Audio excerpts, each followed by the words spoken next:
I'd like to really start about the relationship between resilience and protection. There's a big difference between trying to protect yourself and trying to be able to build the programming and policies that you are set up for long-term resilience and cyber protection. So Denise, maybe you could tell us what's it like to try and convey this idea of imparting the relationship between resilience and protection, and why is it important for critical infrastructure? Well, obviously your critical infrastructure is that which is either guiding your operations or containing some of your most critical data assets, right? Some of which are governed by law because perhaps organizations were not doing what they were supposed to be doing in the first place relative to that data. Say, for example, personal information or personal health information. But there's a big difference between kind of that minimum bar of meeting the letter of a law, say, and there are, and I've spoken with many IT executives over the years, and frankly CFOs and other members of the C-suite who are struggling to understand these concepts, right? And they often, through at the headlines, understand that there is a certain law that's driving a certain level of investment in this area. And they feel oftentimes, as I've been chatting with them, that once you have met the bar of complying with the law, that they have done what they need to do.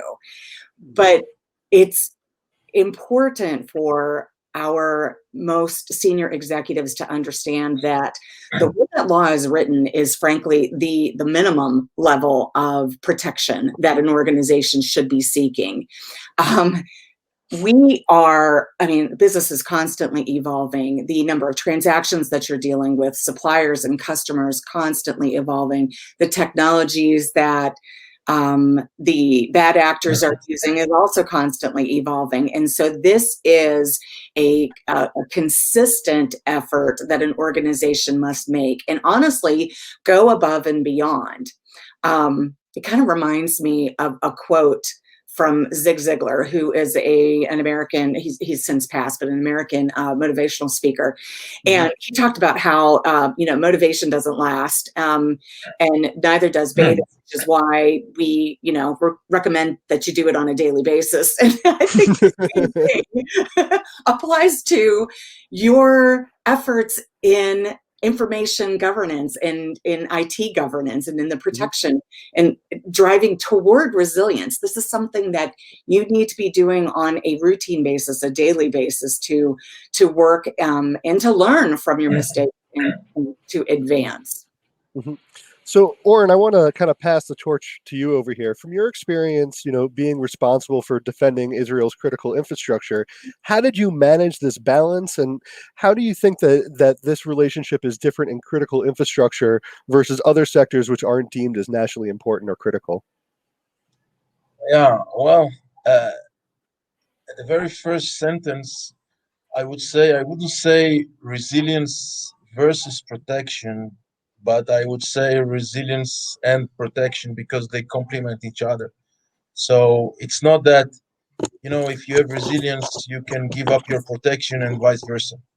So it's when you're talking about strategy and when you're talking about policy, then you need to think of all the layers.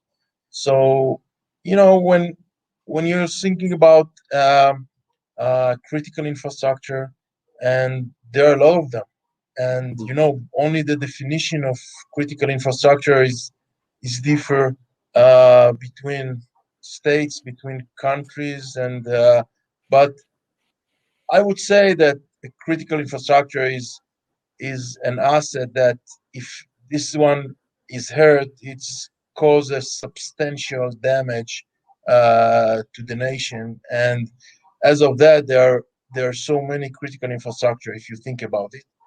And when you're dealing with them, you need to build a full coverage. So it starts with when you're talking about resilience, when you're talking about some of the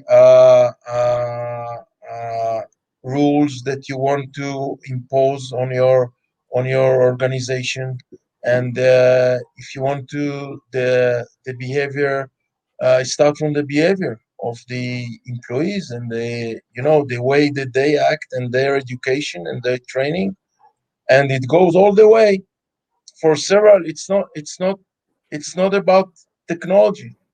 It's not all about technology. Technology is only one single layer over there, Hmm. and sometimes people misjudge. We're talking about a full and trying to be a foolproof, uh, uh, uh, let's say, strategy for organization. Protection is is really more about technology. Is really more about okay, what means you're going to use in order to protect your network. Where are you going to use this means? I mean, are you going to sit on the fence and try to make sure nothing is getting into it, or are you trying to look after things that get into your network? So there's a lot of doctrines also in protecting critical infrastructures. Um, we all know that the isolation and is one of the best words that risk analysts like about critical infrastructure.